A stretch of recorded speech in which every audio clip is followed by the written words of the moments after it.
قرية نائية ومعزولة تفشى فيها وباء غامض، لكنه لم يقتل إلا الرجال. ربما ليس وباء بمعنى الكلمة، بل نسوة متشحات بالسواد أردنا العيش بحرية ودون قيود الأزواج. تأكدوا أنها ليست قصة خيالية، بل أحداث حقيقية تم توثيقها بالأوراق الرسمية. وأنتم متابعين من الرجال، حاولوا ألا تخافوا نساءكم بعد هذا الفيديو. بداية الأحداث. الزمان قبل قرن من الزمن، تحديدا بين عامي 1914 و 1929. المكان بلدة ناغرييف الواقعة على بعد 60 ميلا إلى الجنوب من العاصمة المجرية بودابست، هنغاريا. بلدة صغيرة تمتد أكواخها بمحاذاة نهر التيسا. كانت النساء الأوروبيات آنذاك يعيشن في ظل سلطة الرجل وقوانينه، وكان يجري الاتفاق على تزويج الفتيات من قبل عائلاتهن بالإجبار ليعيشن حياة فرضت عليهن، وجحيما تبدل فجأة بمشيئة القدر.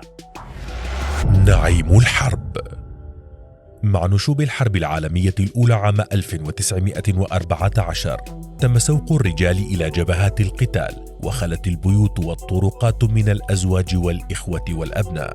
وجدت النساء المكبوتات أنفسهن فجأة أمام واقع جديد شعرن فيه بسعادة غامرة وحرية لا متناهية، خاصة بعد إنشاء السلطات لمعسكر على حدود البلدة ضم الأسرى الروس لتشغيلهم بأعمال السخرة مقابل الطعام، والذين شكلوا بالنسبة لنساء غاب عنهن رجالهن لسنوات طويلة إغراء كبيرا، خاصة أنهم كانوا ذوي جمال شديد بشعر أشقر وقامة طويلة وعيون زرقاء. لتجد النساء في هؤلاء مطرا يروي جفافهن العاطفي، فاختارت كل واحدة منهن عشيقا أو أكثر سكنوا معهن في بيوتهن. الخيبة. عام 1918 وضعت الحرب العالمية أوزارها أخيرا، وعاد ملايين الجنود إلى بيوتهم ومن ضمنهم رجال ناغرييف. وليتهم لم يعودوا، فقد فجعوا بما رأوه من الخيانة والغدر، وباتت حياتهم جحيما. فالنساء رفضن العودة إلى الأيام الخوالي بعد أن ذقن طعم العيش بلا قيود. بالمقابل تحول الرجال إلى وحوش بكل معنى الكلمة، وجاء حل هذا الوضع الرهيب على يد سيدة. لكن هل كان حلا بالفعل؟ ملاك الرحمة. جوليا فازيكاس، أرملة سكنت البلدة عام 1911. لا أحد يعرف تحديدا متى ومن أين جاءت، لكنها تزوجت أحد رجال البلدة وانتقلت للسكن في كوخه. كانت في منتصف العمر، ترتدي ثيابا داكنة دائما، ملامحها جامدة ولا تمتلك أدنى مقومات الجمال، والناظر إليها يشعر أنها مجردة من العواطف. لكنها في المقابل كانت قابلة ماهرة، نالت ثقة نساء القرية، فقد كانت طبيبتهن ومستشارتهن في قرية تفتقر لأدنى الخدمات الطبية. كذلك كانت ضليعة بالسحر وخبيرة بالسموم. والخدمة الجليلة التي كانت ككنز لنساء اعتدن الخيانة الزوجية وكرهن أزواجهن أنها تتقن إجهاض النساء. باختصار، كانت السيدة فازيكاس ملاك رحمة لبنات جنسها. أما بالنسبة للرجال فكانت لديها معهم حكمة شهيرة تقول: الزوج الطيب هو الزوج الميت، لأنه لا يفتح فمه أبدا. عام 1913 مات زوج السيدة فازيكاس إثر وعكة صحية مفاجئة، تاركا لزوجته كوخه وأرضه. وكان لها صديقة تدعى سوزي أولا، تعرف بين السكان باسم الخالة سوزي. مات زوجها هي الأخرى بصورة مفاجئة، فورثت عنه أمواله، ولم ينتبه أحد آنذاك لتقارب وقت موت الزوجين المريب. الحل السحري.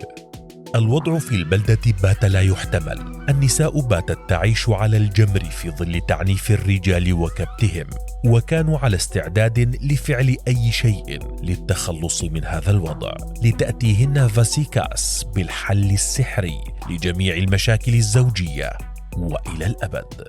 حل همست به السيدة لإحدى النساء التي جاءتها تبكي بحرقة من ضرب زوجها لها: بضع قطرات في هذه القنينة الصغيرة في طعام زوجك وسينتهي الأمر.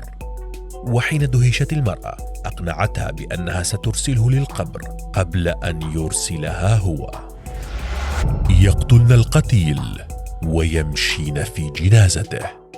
لم تمر سوى أسابيع قليلة على هذا الحديث حتى كان جورج المسكين في تابوت ضمن جنازة على رأسها زوجته ماريا والسيدة فاسيكاس والخالة سوزي وأرامل أخريات منكسات الرؤوس ومتشحات بالسواد. وهكذا انتشرت قوارير السيدة فاسيكاس في بلدة ناغرييف، بل ووصلت لبعض المنازل في مدينة تيساكورت المجاورة، وأصبح مشهد التوابيت السائرة نحو المقبرة منظرا مألوفا. فبين عامي 1914 و 1929 أرسلت تلك القوارير السحرية أكثر من 700 شخص إلى مثواهم الأخير. وقد شكلت فاسيكاس مع الأرامل الأخريات جمعية أطلقنا عليها اسم صناع الملائكة. أما سر فاسيكاس فكان سم الزرنيخ الذي كانت تستخرجه من لاصقات قتل الذباب آنذاك، وكان الحظ حليفها بأنه لم يكن هناك من يدقق في مسببات الوفاة، بل يكتفي موظف دفن الموتى بإصدار شهادة وفاة ووضع سبب لا على التعيين لذلك. بلدة الموت.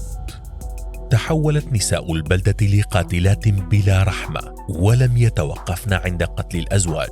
فالسيدة ماريا كاردوس مثلا اعترفت بقتلها زوجها وعشيقها وابنها، وقالت أنها جعلت ابنها ذو 23 ربيعا يغني لها قبل موته بدقائق معدودة، وتمايلت طربا على صوته العذب.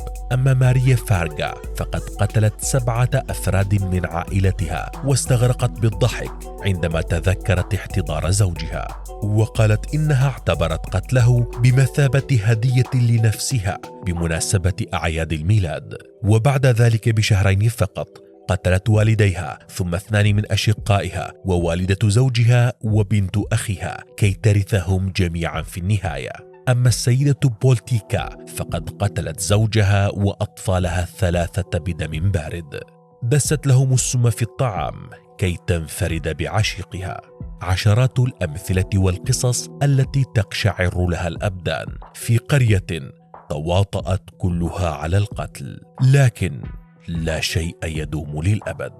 ففي شتاء عام 1929 طفت جثة رجل على ضفة نهر التيسا المار بمدينة كبيرة تقع شمال بلدة ناغرييف، ليجدها أحد طلبة الطب المتدربين فيدفعه فضوله لتشريحها، فاكتشف احتواءها على كمية كبيرة من الزرنيخ. ليبلغ السلطات التي بدأت تحقيقا سريعا في القضية أوصلها إلى اكتشاف هوية القتيل وأنه من سكان ناغرييف. وبالتحقيقات اكتشفت الشرطة القصة الكاملة بعد نبش قبور جميع الأشخاص الذين توفوا بين عامي 1911 و 1929. فألقت الشرطة القبض على السيدة فاسيكاس، ثم أطلقت سراحها لتجعلها طعما قادها ل100 امرأة أخرى. القليلات منهن فقط اعترفن بجرائمهن، لكنها اعترافات كانت كافية للإيقاع بالمنظمة. وللأسف لم تستطع الشرطة إثبات الجرم إلا على 26 امرأة، أعدمت منهن الخالة سوزي وشقيقتها، أما الباقيات حصلن على السجن المؤبد.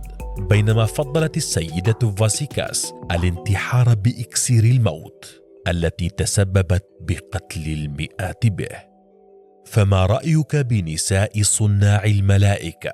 وهل تعتقد أن القمع والظلم يمكن أن يحول المرأة الرقيقة إلى قاتلة بلا رحمة؟